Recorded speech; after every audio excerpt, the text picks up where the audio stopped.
ఇప్పుడు మనం 2024వ సంవత్సరం ఏప్రిల్ నెల 1వ తేదీ నుంచి పడితే 30వ తేదీ వరకు ద్వాదశ రాశుల్లో 11వ రాశి కుంభరాశి వారి జ్యోతిష్యం భూత భవిష్యత్తు వర్ధమానం ఎలా ఉందో, గ్రహబలం యోగబలం నడుస్తున్న యోగబలం ఎలా ఉందో, అలాగే 2020 సంవత్సరం ఉగాది ఘడియ క్రోధినామ సంవత్సర బలం కూడా ఎలా ఉందో చూద్దామండి.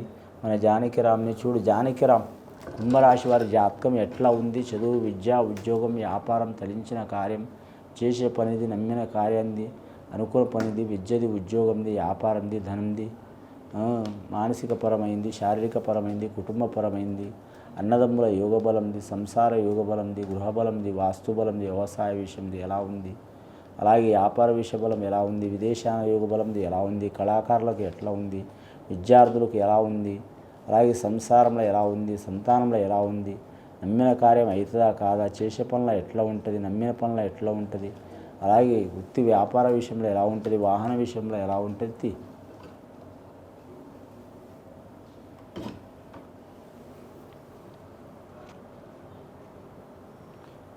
కుంభరాశి వారి జాతకంలో చెప్పాలంటే మాత్రం భోళా శంకరుడు వచ్చినండి, యోగేశ్వరుడు వచ్చిండు వారి పేరు మీద.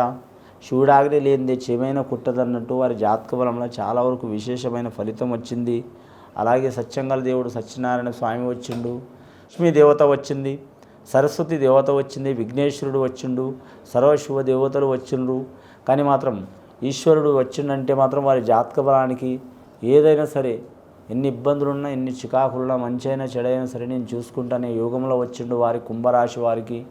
సత్యనారాయణ స్వామి వచ్చిందంటే వారి గృహంలో మాత్రం కళ్యాణం జరగాల్సిన యోగం కానీ, పెళ్లి చేసే యోగం కానీ, లేదా ఇల్లు కట్టడం యోగం కానీ, చాలా కాలం నుంచి పెండింగ్లో పడ్డ ఒక శుభయోగం శుభకార్యం అంటే పెళ్ళే కాదండి, ఒక మంచి పని జరిగే అవకాశం ఉంది.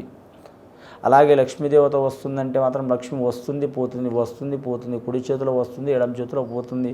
అందరికీ వచ్చేది కనిపిస్తుంది కానీ పోయేది కనిపిస్తలేదు. కుంభరాశి వారికి చూసి వీరికేమైంది, బాగానే తింటారు, బాగానే సంపాదిస్తారు, బాగానే తిరుగుతున్నారు, బాగానే ఉంటున్నారు అనుకుంటారు. ముఖంలో లక్ష్మి కళ ఉంటుంది. కుంభరాశి వారి జాతకంలో వారి పుట్టుక ఎలా ఉంటుందంటే రాహుమహారదశ పుట్టుక ఉంటుందండి. రాహుమహారదశ అంటే వారి జాతకంలో అమ్మవారి పుట్టుక. ముఖంలో ఒక లక్ష్మీ తేజస్సు ఉంటుంది, సరస్వతి తేజస్సు ఉంటుంది, సూర్య తేజస్సు, చంద్ర తేజస్సు ఉంటుంది. మనిషికి ఎన్ని బాధలు ఉన్నా కానీ మనిషి కళ లెక్క ఉంటారు. కొందరి ముఖం చాలా బాధగా ఉంటుంది, కొందరికి మాత్రం సంతోషంగా ఉంటుంది, కొందరికి ఆనందంగా ఉంటుంది, కొందరికి ఎన్ని బాధలు వచ్చినా క్లియర్గా ఉంటుంది. అలాంటి దివ్య తేజస్సు ఉంటుంది వారి జాతక బలంలో. ఎల్నాటి శని ప్రభావం చాలా వరకు ఉన్నది వారి జాతక బలంలో.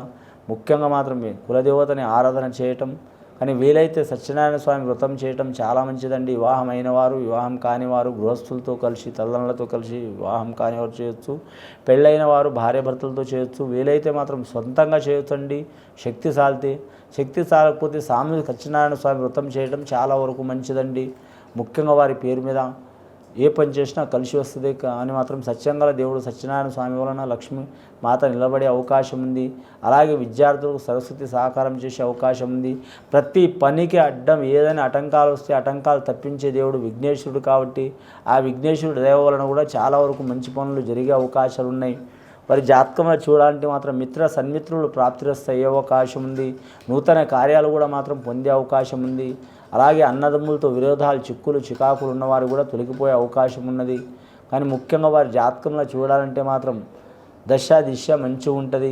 ఎల్నాటి శని ప్రభావం ఉన్నవి గురుబలం, శనిబలం, గురుబలం, రాహుబలం, కేతుబలం మంచిగా ఉంది కాబట్టి ఎన్ని ప్రాబ్లమ్స్ వచ్చినా తట్టుకు నిలబడే యోగం ఉంటుందండి. శతతార నక్షత్రం, శతభిష నక్షత్రం వారికి చాలా మంచిది. లక్కీ నెంబరు 6 వస్తుంది వారికి. శుక్రవారం, మంగళవారం మంచిది. అలాగే పూర్వభద్ర నక్షత్రం వారికి శనివారం చాలా మంచిది. 8 లక్కీ నెంబర్ వస్తుంది వారి జాతక బలానికి. కానీ శతభిష నక్షత్రం వారు మాత్రం గోమేదకం ధరించడం చాలా మంచిదండి.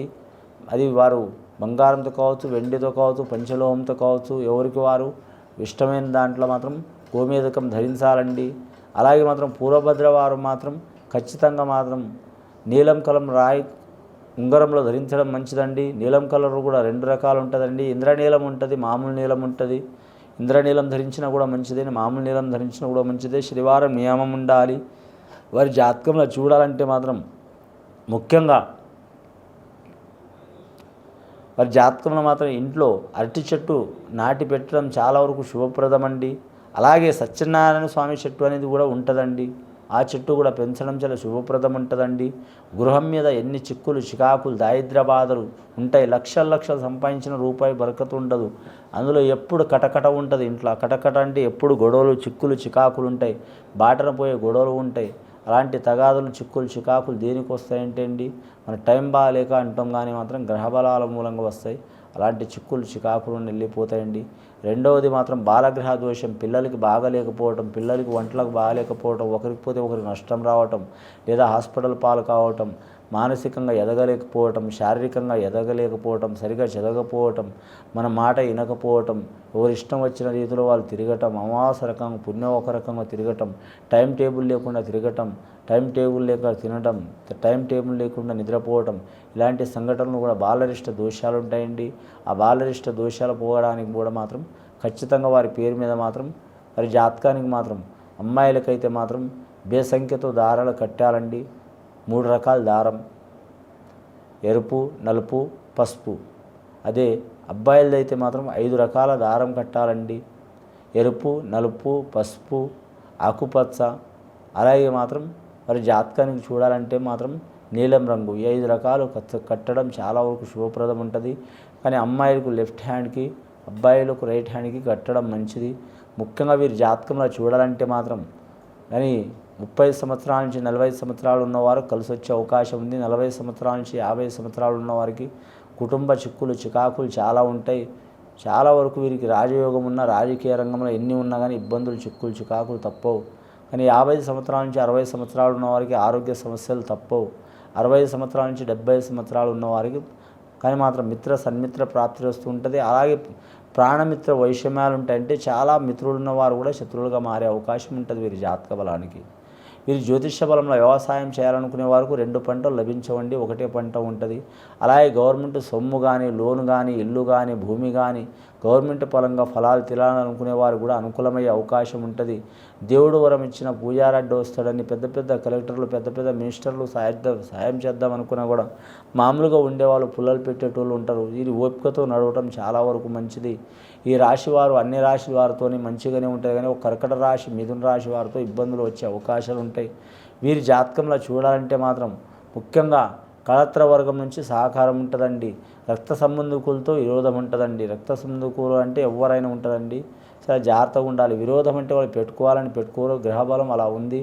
వీరి జాతకంలో చూడాలంటే మాత్రం ముఖ్యంగా మాత్రం అనుకూల పని సాధించే అవకాశం ఉంది. గవర్నమెంట్ ఉద్యోగం చేస్తున్న వారు ఉద్యోగం మీద ఎఫెక్ట్ కనబడే అవకాశం ఉంది, లేదా ఆరోగ్యం మీద ఎఫెక్ట్ కనబడే అవకాశం ఉంది. అలాగే మాత్రం వారు ఎంత సిన్సియర్గా పనిచేసినా మాటలు వచ్చే అవకాశం ఉంది. కొలీగ్స్తో వివాదాలు వచ్చే అవకాశం ఉంది. అలాగే మాత్రం స్త్రీ నిందలు వచ్చే అవకాశం ఉంది. శయందానికి మాత్రం లేనిపోని నిందలు వచ్చే అవకాశాలు ఉన్నాయి. ఈ నీలాప నిందలు శ్రీకృష్ణుడికి తప్పలేదండి, అలాంటి శివుడికి తప్పలేదండి. ఆ నీలాప నిందలు తొలగాలంటే ఖచ్చితంగా మాత్రం శనీశ్వరునికి, ఈశ్వరునికి పూజ చేయాలి. అలాగే భార్యాభర్తలు కలిసి పౌర్ణమికి మాత్రం సత్యనారాయణ స్వామి వ్రతం చేయాలండి. వీలైతే చేస్తే చాలా మంచిది. ఇది విని చూసి ఆచరించే వారికి గొప్ప ఫలితాలు కలుగుతాయండి. శుభం భూయాత్.